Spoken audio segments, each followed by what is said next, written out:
Welcome to the Genius Factory. Enjoy the video. In this video, I will show you how to make a refreshing Jamun Mojito. First, let's gather our essential ingredients.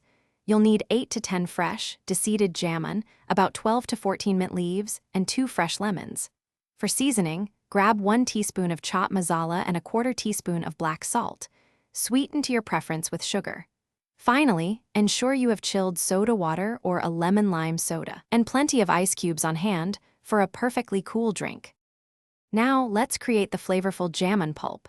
Take your deseeded Jamun, about 12 to 14 fresh mint leaves, 1 teaspoon of chopped masala, and a 1/4 teaspoon of black salt. Place these into a blender. Add a splash of water or a few ice cubes to help achieve a smooth consistency. Blend until you have a beautiful, vibrant purple pulp. Taste and adjust the sweetness or tartness with sugar or lemon juice as desired. With your Jamun pulp ready, it's time to build your mojito.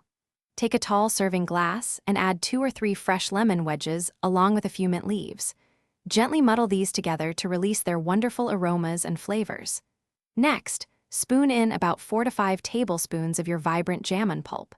Then, fill your glass generously with ice cubes, ensuring it's almost completely full for a perfectly chilled beverage. To complete your delightful Jamun Mojito, top off the glass with chilled soda water or your preferred lemon-lime soda.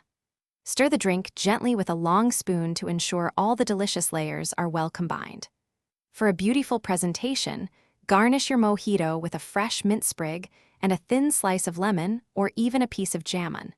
Serve your refreshing, homemade Jamun Mojito immediately and savor every sip.